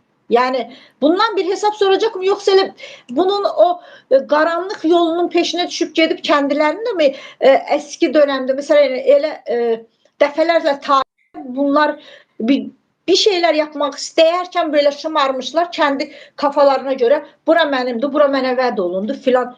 Bunu hala devam ettirərlər mi sizce? Nigar xanım, vatansızların vatan davası olmaz. Savaş başlayanda hər kəs dedi ki, İrandan milyonlarla köçkünlər olacaq, Türkiyəyə gələcəklər, Azərbaycan Cumhuriyyətinə gələcək. Amma bugün bir kişi İrandan nə Azərbaycana gəldi, nə də Türkiyəyə gəldi. Bunun bir anlamı vardı. Çünki orada olan insan vətənə sahiblənirdi, vətən müharibəsi apardığını ortaya qoyur. Qurtuluş Savaşı dönəmində Türkiyə insanları 7 deyilə qarşı savaşdılar. İnsanlarımız vətənini tərk etdi mi? Yox. 100 minlərlə insanımız öldü və Türkiyə Cumhuriyyətini qurdu. Bu vətən müharibəsidir, vətən anlayışı idi. Bugün İranda da xalq vətən müharibəsi aparır, ona görə qaçmır. Öləcək isə də vətənimiz uğrunda öləcək. O düşüncəsini ortaya qoyur, evindədir. Bəşirir ki, bomba onun evinə nə zaman düşəcək. Eyni zamanda bir şəhid olmaq, bir eşqini də yaşadırlar. Mən hesab edirəm ki, həm də böyük bir məhdək keçiblər. Vətənə, davasına sahiblənmə duyğusu çox güclüdür. Digər tərəfdən də İran xalqının bir bütün olmasında Epstein dosyalarının böyük rolu oldu. Mənəvi cəhətdən güclü olan bir xalq Epsteinin içərisini gördükcə heyrətləndirdi. Belə bir güclərin ilərdə İrana gələcəyinin nə qədər təhlükəli olduğunu gördülər və daha sıx bir-birinə sarıldılar ki, Epstein adlı bir pedofillik pislikləri İran coğrafiyasına gəlməz. Yəni onlar İran o xalqın üzərində ağ olmasın və təbii ki, bugün bizlər də pedofillikdən, Epstein dosyalarından çox etkilənmişik. Dünənə qədər mənim siyonizmə qarşı baxışımda bir %40 bir müqavimət var idisə, bugün %100'dür. Orada Epstein dosyalarının rolu böyükdür. Onların ayrı-ayrı dövlətlər üzərində qurmaq istədikləri pisliklər çətəsindən 5-ci kol hərəkətlərinin nə qədər təhlükəli olduğunu gördüyümüzdən, gələcəkdə Azərbaycanda, Türkiyədə də bunlar bir yönetim ələ keçirib qurmaq istəyərlərsə, bu bizim millətlərimiz üçün, dövlətlərimiz üçün nə qədər təhlükəli olduğunu fərqində olduğumuza görə, bugün biz də bu pisliklərə qarşı bir savaşın içərisindəyik. Hesabı onlar görülməlidir. Böyük yaradan da təbii ki, Epstein davasının içərisində ola bilməz. Ona qarşı bir mücadilənin yanında olmalıdır. Biz böyük yaradanın, Allahın bizə olan lütfündən, ona olan sevgimizdən inanırıq ki, biz qalib gələcəyik. Çünki böyük yaradan Allahımız öyle bir pisliği qəbul edə bilməz. Dünyanın ədalətə və insanlığa ehtiyacı var. O da böyük Türk millətinin iradəsinə gerçəkləşə bilər. Və bu gün də hər kəs bilməlidir ki, İranda olan %70, bəlkə onun 70'in üstündə bir Türk nüfuzu gerçəkdən də tarixin 100 illər bundan qabaq qoyduğu çox sağlam bir Türk ailələridir, Türk yapılarıdır. O yapılar heç zaman pozulmadı. Dilləri də pozulmadı onların. Onların ailə yapıları da pozulmadı. Əxlaq dəyərləri də pozulmadı. İnanc dəyərləri də pozulmalıdır. Dünyaya yeni bir təptəzə bir güc çıxır. O güc Türkiyə ilə Azərbaycan Cumhuriyyəti ilə birlikdə gerçəkdən coğrafiyamızın mənzərəsini dəyişəcək. Biz ona hazır olmalıyıq. Və bu yüzden də millətimizin doğru və düzgün dəyərləndirməyə bacarmalıyıq. Nigar xanım, çox ciddi bir proseslərin içərisindən gedirik. Bugün Türkiyəmizdə də, Azərbaycanımızda da ayrı-ayrı yönetimdə sorunlar var. Ayrı-ayrı yolsuzluqlar var. Çox ciddi millətimizin içərisində sosial problemlər var. Biz onların hepsini bilirik. Amma o sorunların biz bugün qabarsaq daha böyük bəlaların içərisinə girmiş ola bilərik. Bu bəlalardan biz qurtardığımız kimi, bu pisliklərə qalib gəldiyimiz kimi içimizdə o sorunları yaradanlarla da hesab çürütməyə bacaracaq və qalib gələcəyik. Ciddi bir dövlətlərimiz olacaq. Saf, dürüst, doğruçul dövlətlərimiz olacaq ki, onlar dünyanın bütün dövlətlərinə və xalqlarına nümunə ola bilsin.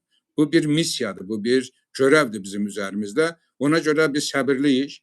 Düşmənlərə qarşı bir mücadilə içərisindəyik. Bu mücadilənin yanımızda olan yoldaşlarımızı yoldaşından vura bilmərik biz. Biz yoldaşlarımızı yoldaşından vurmadan onunla birlikdə mənzilə qədər yürüyəcəyik. Buna hər kəs inansın. Biz bugün yönetimimizin içərisində demokrasi kavgalarını qəbul edirik. Amma bu hansısa məkirli güclərə bağlı ola bilməz. bu millətimizin iradəsinə söykənməlidir. Millətimizin bağrından qopmalıdır. Biz ona inanırıq. Biz demokrasinin peşindəyik. O demokrasi ki, o milli dəyərlərimizə söykənir. Biz pedofillik demokrasisinə, LGBT demokrasisinə, aldadıcı Amerika demokrasisinə artıq inanmayan bir millətik. Bizim kəndi demokrasimiz var ki, o böyük Türk millətinin əski yönetim üsullarından qaynaqlanan bir dəyərdir. Bizdə demokrasi olanda dünyada yox idi. Türk dövlətləri hər zaman bir istişarə ilə, məşvərətlə yönəldildi, sərt çoxluğundan idarə olundu. Xaqanlarımız qərarları millətin böyüklərindən bir yerdə, seçilmişlərindən bir yerdə verdilər. Biz bu inancdayıq. Tək başına qərar vermirik. Biz aydınlarımızın, fikir adamlarımızın, düşünürlərimizin fikirlərini alıb, onların fikirlərinə söykənərək elə qərar verməliyik ki, nə millətimiz, nə də dünya zərər görməsin. Buna görə də biz bu konularda, bu savaş zamanında İranla biz İsrail savaşı anlayışını qəbul etmirik. Bugün İsrail bizlə savaşır. Bugün İsrail, Amerika bizlə savaşır anlayışını qəbul etmərik. İranda savaş böyüştürücülük ilə olan savaşdır. İslam dünyasından olan savaşdır ki, biz bütünlüklə bu savaşı qəbul edirik. Bu savaşa qarşı dirənişdə də millətimizlə birlikdəyik. İlərdə içimizdə olan xəyanətkarlarla haqq-hesabı da biz çözəcəyik. Başqa kiminsə çözməsinə, ona bir qərar verməsinə imkan verməyəcək. Budur bizim seçimimiz, yolumuz Nigar xanım. O yüzden də İran davasına İran davası kimi baxmayacaq. Bu dava bizim davamızdır. Bu açılmış savaş Ankara'ya açılmış savaşdır. Bu açılmış savaş Bakıya açılmış savaşdır. Bu açılmış savaş İsfahan mərkəzli Türkistana açılmış savaşdır ki, biz İsfahan mərkəzli Türkistanın tam yanındayıq. İleride İsfahan mərkəzli Türkistan doğanda, Türklük o bölgədə hakim olanda, bəşəriyyətə və Avrasiya öz töhfələrini verəndə biz də haqlı bir mücadilənin yanında olduğumuzdan qürur duymalıyız. Bu qədər, bu millətimizin davasıdır, dövlətlərimizin davasıdır, bu İran davası deyil. Çünkü burada bayağı o kadar güzel mesajlar var ki sizi destekleyen xeyli hem Türkiye'den hem Rusya'dan hem Azerbaycan'dan yani hatta öyle insanlar var ki yazır ki yani Cahanlar Bey bu cür düşünmürdük. Çünkü siz Molla rejiminde eleştirmiştiniz zamanda. İndi sizin bu duruşunuz əslində Cahandar Bey'den mən də bu konularda ədalətli olmağa çalışırıq. Çünkü Cahandar Bey'in dediği yani ədalətli olmağa çalışır ve Əbil Bey də dünən sırağa gün Orxan Bey'in qonağı idi. Yəqin ki yaxın bir-iki gün içində də mənim qonağım olacaq. Bundan sonra saat 22'də zaman zaman mən qonaqlarımı çağıracağım ve mən çağırdığım qonaqların həm bölgəni yaxşı bilməsini istəyirəm, həm də dövlətlərimiz acısından olaylara yanaşmasını çox istəyirəm. Yoxsa belə Siyonizmin parası ilə 20 manata, nə bilim 100 TL'yə bir tweet atsın, sonra da gelsin burada bizim yanımızda bir algı yapsın. Buna biz bu meydanı verməyəcəyik. Cahandar Bey, burada bir qardaşımız böyle bir sual yazmıştı. Sen burada bir məsələ münasibət bildirim. Çox ciddi məsələdir. Gerçekten de beni herkes şimdi sorguluyor ki Cahandar Bey rejime karşı, İran'a karşı çok sert mücadele aparan bir adamdır. Bugün neden savunur? Ben her zaman dikkat edir istəyirəm ki biz milletimizin yanındayıq. Biz milli iradenin yanındayıq, dövlətlərimizin yanındayıq. Çok ciddi bir dönemden geçiririk. Biz aynı zamanda insanların fiziki görünüşünə qarşı mübarizə aparmırıq, düşüncələrinlə mübarizə aparırıq. Əgər insanların düşüncəsi dəyişirsə, mənim düşüncələrimə yaxın bir düşüncənin yanında yer almağa çalışırsa, mən ondan niyə savaşmalıyam? Dün ona görə savaşırdım ki, onun düşüncəsi mənim düşüncəmlə toxuşurdu, savaşırdı. Bugün o düşüncə mənim düşüncəmlə savaşmırsa, mən ondan niyə savaşıram? Bugün İran rejimi Türk amilindən, gücündən barışıb, o gücün yanında olmağa meyillənirsə, mən ondan niyə savaşmalıyam? Deməli, mən özümü vurmuş oluram. Mən özümü vura bilmərəm. Bu baxımdan da hər kəs bu məsələdə bizim hansısa fikir dəyişənliyimiz kimi qəbul etməsin. Hər kəs bilsin ki, bizim fikirlərimiz sabitdir. Dəyişən ayrı-ayrı fikirlər var ki, biz o fikirlərini dəyişən insanları bugün bizimlə eyni fikirdə olduqlarına görə daha yaxın buraxmağa özümüzə borc və şərəf bilirik və bu baxımdan da biz yad düşüncələrə qarşı vuruşuruq. Dünə qədər Batı dünyası bir cazib idisə, bugün pedofillik yağır. LGBT-lik yağırsa, biz onun yanında ola bilmərik ki, onun sözcüsü ola bilmərik ki, Bugün biz millətimizin yanındayıq. Millətimiz də İran adlı coğrafiyanı dəyişib türkləşdirir. O dövlətin içərisindən də böyük türk insanları ortaya çıxırsa, biz onları bugün tanımağa başlayırıqsa, təbii ki, biz onlarla bir yerdə olmalıyıq. Ben bugün İran adlanan Azərbaycan bir savaş içərisindədir. Düşmənlər daha çox içəridədir, Tehrandadır. Onlara fırsat verməmək niyyətindəyəm, amma açığına bir qapalı bir mesaj vermək istəyirəm. Bugün Tehran Fars faşizmi dediğimiz bir yönetimin içərisində elə bir Türk iradəsi, elə Türk ərənləri var ki, artıq onlar dünya türklüyünün önündə getməyə hazırdılar, qadirdirlər, haqq edirlər və biz də onların daha çox güclənməsinə dəstək olmalıyıq. Buyurun Nigar xanım. Canber Bey, bilirəm gecdir, gecənin saatında, amma bayağı sorular gəlib. Bir qardaş, siz bu sualı birinci yarıda cavab vermişsiniz, amma bir qardaşımız ikinci dəfə yazır. Türkiyə ilə bizim aramıza nifaq salmaq istəyənlərə mövqeyinizi bildirin deyə. Çünki o, siz ilk baştan bildirmişsiniz, amma sizə zahmət olacaq yeni gələnlər üçün bir də söyləsin. Bugün elə bir durum var ki, Türkiyəmiz dövlət olaraq elə bir iradəyə sahibdir ki, o dövlətdə hansısa bir yanlışlıq olacağını mən görmürəm. Amma dövlətlərimiz içərisində hər cür xəyanətlər, 5-ci kol hərəkatları çox güclüdür, var. Amma onlar millətimizin və dövlətimizin iradəsində çox kiçikdirlər. Çox aşağı bir gücdürlər. Onlar heç nəyə qadir ola bilməzlər. Rahatsızlığım yoxdur. Türkiyə-Azərbaycan arasında kimsə sıxıntı yaradacaq, kimlərsə sıxıntı yaradacaq, yaratmaq istəyəcək, amma hər kəs bilsin ki, bunu heç kim nail ola bilməz. Türkiyə-Azərbaycan birliyi çox güclü bir iradə olaraq daha güclənir, daha mətinləşir. Bu iki gücün arasına girənlər məhv olub gedəcəklər. Bunu hər kəs bilsin. Bu güclərin arasına Amerika girdi, bugün sıradan çıxır. İsrail bu iki gücün arasına girmək istədi, bugün burnu olur, darmadağın olur. Ona görə də ayrı-ayrı örgütlər, insanlar, yazarlar, kimlər belə bir niyyətdədirlərsə tez geri çəkilsinlər, gələcəkləri qaranlıq ola bilər.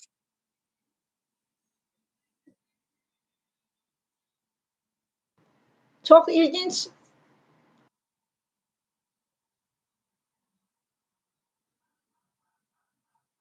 Nigar xanımın səsi getdi herhalde. Buyurun Nigar xanım. Səs açacaktım çünkü ben ses özüme kaydır diye siz danışanda ben sesi bağlamak zorunda kaldım. Arka fona gitti. Demek burada Nigar xanım sizin de alqışlayıram belə her zaman fəallığınızda mevzular zamanında açıklama getirirsiniz. Samsung yazıp çok sağ ol əziz kardeşim. Burada yine bayağı dostlarımız var. Mesela Edi var, Emlak, Yalguzak gelmiş, Hüso var, İran bayrağı paylaşmış, selam olsun. Yani bir şey demirik. Yani burada isimlerini İbrahim Bey gelmiş, Mehmet Bey var. Yani bayağı insanlar önce isimlerini çektiklerini tekrar yazır. Yani aktifdiler herkes. Ve bir de bu saatte yani çok güzel bir şeydi yine deyirəm. Aslında biz bu saate salarken acaba kimse olur mu? Çünkü normalde gündüzler olurlar. Ama demek ki dostlarımız bize inanmış ve gelmiş. Biz bunu mütemadi olarak devam ettireceğiz. Canber Bey, son olarak ben sizden bir saatlik sizden zaman almıştım ama bir saat bir dakikamiz oldu. Son olarak ne demek istersiniz? Trump'ın böyle bir getgəlləri var. Zaten birinci dönem, çünkü istəyirəm Amerika'daki seçimlerine bağlı fikriniz birdəs ve bu alelacele etmelerinin sebebi her şeyi Trump'ın boynuna koyup yoksa bir şey mi denediler ya da sonucu görürdüler, İsrail'i cezalandırmak için mi yaptılar? Çünkü İsrail'in bir Dəmir kubbe efsanesi vardı. Hatta bizim Azerbaycan medyasında zırna çalanlar var ki, indi bugün çıxıb hamısı bir gecede gazetəçi olub. Zamanında restoranlarda güzel, çok güzel de böyle qara zırna filan çalıp musiqiçiydilər, ama bir gecede hamısı siyasetçi oldu. Onların düşüncesine göre 3 saate İran içerisinden geçen bir İsrail gücü vardı ama 3 saate yok. Belli olur ki 3 yıldır bir şey yapamıyorlar. Tek İran'ın değil, Gazze'da böyle göydən bombaladılar. Bir şəhəri yok ettiler ama o insanların iradesini kıramadılar. Zaten Gazze'dan sonra İran'ın içerisini yoklamadan, oradaki Türk'ün gücünü yani iradesini yoklamadan alelacele bunu yapmaları Sizce bunun arkasında ne var? Tabii ki Epstein dosyasının üstünü örtmek ama o bir Amerikalı gazetesinin güzel bir sözü vardı.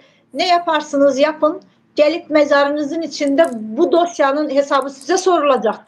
Yani eninde sonunda siz bunun hesabını vereceksiniz demişti.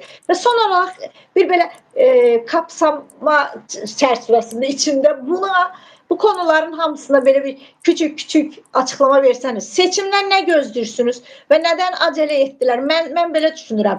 Çünkü bu acele etme de tesadüf değil. Bence bir şeye hesaplanmıştı. Bu İsrail'in bunları olan baskısına cezalandırma mıydı? Batı da düzdü. İlk baştan böyle bir destek verilmiş gibi görsendi Fransa, Almanya ama farkındasınız siz de demin dediniz geri çekilmeleri var. Tamam diyeceğiz ki bazen güçlüden yana olunur filan. Burada güçlü bir halk var. Silahları belki onlarınki kimi olmaz ama güçlü bir halkın iradesi var. Tabii ki biz bunu 2. Cihan Savaşı'nda da görmüştük. Ama sizin düşünceniz benim için maraqlıdır. Fikrimi yəqin alabildiniz. Ümumiyyətlə seçimdən nə gözlüsünüz və bu alelacele baskı seçimə mi hesaplanmıştı yoksa İsraili cezalandırmaya mı? Alelacele tək bir açıqlaması var. İranın təpədən türkləşməsini gördülər, rahatsız oldular, acələn bir savaş içərisinə girdilər. Burada İsrailin egosu böyük rol oynadı. Bugün İsrail kendi egosunun qurbanı olmaqdadır. Kendi egosunun qurbanı olmaqla da Amerikanı yandırmaq bir mərhələsindədir. Amerika da kendisini kurtarmaq üçün İsraili ayaklar altına qoyacaq sonuç olaraq. Və nəhayət də dünyada tək mərkəzli, Amerika mərkəzli güc dünyası daha olmayacaq. Çox mərkəzli dünya olacaq. O güc mərkəzlərindən birincilərindən biri də Türk millətinin, dövlətlərinin gücü olacaq. Bu güc Türkiyə liderliyində dünyanın yenidən idarə olunmasında 3-4 gücdən biri olaraq masanın arxasında olacaq. Biz ona doğru gedirik. Ona görə də daha da səbirli olmalıyıq və bu mücadiləni başqa güclərin, düşüncələrin altında müzakirə etmədən millətimizin iradəsinə, dövlətlərimizin iradəsinə söykənərək bir mövqe sərgiləməliyik. Daha çox millətimizin yanında olmalıyıq və ayrı-ayrı dış güclərin səslərinin içərimizdə daha çox səslənməsinə stop deməliyik. Təşəkkür edirəm, hər kəsə salamlarımı bildirirəm, sayğılarımı sunuram. Böyük Türk millətinin başarıları dünya dövlətlərinin gözü qarşısında qısa zamanda görünəcək. Türkiyə bir dövlət olaraq, lider dövlət olaraq, Türk dövlətlərinin birgə, İslam dünyasının da önündə Avrasiyanın ən güclü və nəhəng dövləti olacaq ki, bu da bizim haqqımızdır. Bu haqqı verən böyük yaradanlara şükranlar olsun. Sağ olun, təşəkkür edirəm. Cahandar Bey, mən də sizə təşəkkür edirəm. Yaxşı ki varsınız. Burada bir qardaşımız sormuşdu ki, Cahandar Bey, Pezeşkiyanın insanların arasına çıxması ilə bağlı nə deyir? Cahandar Bey, bununla bağlı çox gözəl bir açıklaması var. Pezeşkiyan o insanlardan biridir və o insanlar Pezeşkiyanı seçib. Pezeşkiyan xalqdan biridir. Pezeşkiyan hansısa siyasi cəryanın nümayəndəsi deyil. Pezeşkiyan xalqın nümayəndəsidir. Böyük Türk millətinin nümayəndəsidir. Anam da, atam da türkdür deyən bir liderdir. Atam da, anam da türkdür, mən türkəm.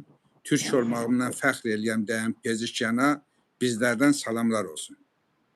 Ben de zaten ilk savaş başlayan günü son olarak bunu anlatmak istedim dostlar. Facebook'umda böyle bir status yazmıştım. Pezeşkiyan şeklini koyup alt üstüne yazmıştım. Pezeşkiyanın dırnağına Netanyahu ile Trump neyinki onların ölkələrini və dəstəkçilərini belə dəyişməm. Hamısı gəlsə Pezeşkiyanın bir dırnağı etməz demiştik. Bakın bazen seversiniz sevmezsiniz ama bayrağımızın altında duranın bizim başımızın üstünde yeri var deməsini biləcəyiz. Və Pezeşkiyan bugün əslində xalqın da içine çıxmaqla bayaq Cahandar dedi. Bu mesajı verdi. Deyirlər ya sistemin təyin etdiyidir. O isə dedi ki, yox. Mənim xalq seçdi. Çünki seçimini yaxından takip etmişdim. Seçim 7-də bitməli, 6-da bitməli idi onlarda. Ona qədər uzatdılar. Bölgədən çoxlu sayda otobüslə oy verməyə insanlar gətirdilər ki, bəlkə Pezeşkanın önünə keçə o biri alternativi. Amma Pezeşkan qazandı. Zaten bugün də xalqın arasında çıxıb onlarla bərabər yürüməsini bayaq Cahandar müsahibəsində bunu çox gözəl izah etdi. Bayağı insanlar bizi bu saatdə izləyirlər. Çox təşəkkür edirəm hər birinizə. Bundan sonra buradan da Cahandar bəydən söz alaq. Mütəmadi olaraq burada bir məsələdə gerçəkdən də Pezeşkan sistemin adamıdır. O sistem ki 1925-ci illərdə qeyblərə çəkilmişdi. O sistem bugün zuhur edir. Pezeşkan da o sistemlə birlikdə millətindən bütünləşir. Təşəkkürlər. Çox doğru və burada da altını çizərək deyirəm. Səttarxan hərəkatını oxuyanlar, araşdıranlar bilir ki, Türk şəhərlərini ingilislərlə birlikdə 6 ay mühasirədə saxladılar. Amma türklər ot yeyib vətən vermədi və buna görə də farslar bəzən bizim türklərə o kəlmə onların özünə layiqdir, amma bizim türklərə qızarkən nə bilim nə türklər deyirlər. Səbəbi də ot yedilər deyirlər. Biz ot yeriz, vətən satmayız və bugün də zaten orada bombaların altında oradakı insanlarımız, o analar var.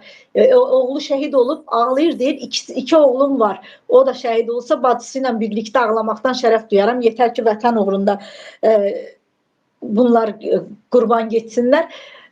İşte vətən o yüzden vətəndir ki, onun xəmri dediyimiz toprağı qanımızla yoğrulur. Və vətən üçün canından keçmək istəyən oğul və qızlarımıza səlam olsun və bu gecə hamımızın duası İran deyilən o Turan torpaqlarımızda, o müqəddəs gözəl torpaqlarımızdakı xalq, fərq etməz türktür ya başqa xalqlar, hər biri üçün olsun. Mən də bundan yanayam ki, bir xalq kendi kaderini kendi çizmeli ve bir halk içinde değişimi kendi etmeli. Kenardan gelecek değişim ve demokrasi o halka sadece ve sadece köle olmağı aşılar ve o halk sadece köle olabilir.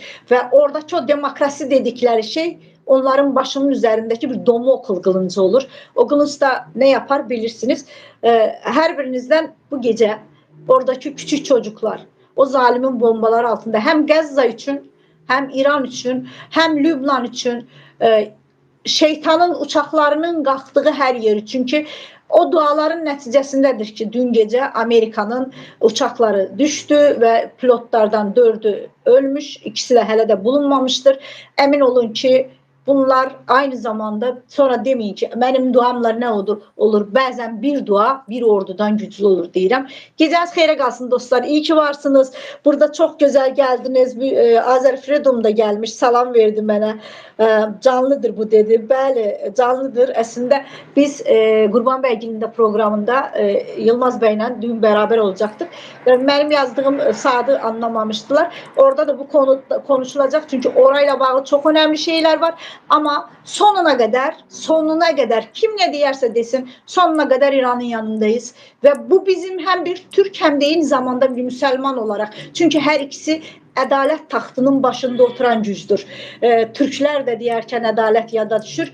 Ne ederlerse etsinler İslam dini de bir adil, adaletli bir dindir ve bunun ikisinin birleşmesiyle dünya kurtulacak ve bugün dünyadaki insanların da yüzünü İslam'a tutması ve Türk'ten ümitle bəhs etməsi artıq hər şeyin yenidən dəyişdiyini və gözəl şeylərin olacağını göstərir. Azer Freedom İranla bağlı mövqeyinə görə qonağımıza təşəkkür edirəm dedi. Azer Freedom'dan da səlam gəldi Cahandar bəy. Qurban bəygil dinləmiş və İranla bağlı mövqeyimizi də bəyəndilər. Əslində mövqeylərimiz üstə çünki onlar da bu konuda çox adil və ədalətli başından həm də Qəzza məsələsində kesinlikle ve kesinlikle herkes önlerini aldılar ve İngiltere'de oturup Qəzzanı savunmak her adamın da işi değildi. Buradan onlara da selam olsun diyelim. Bizim de bu yayınımızı paylaşırlarsa çok sevinirik. Sağ olun. Geceniz xeyrə qalsın deyirəm.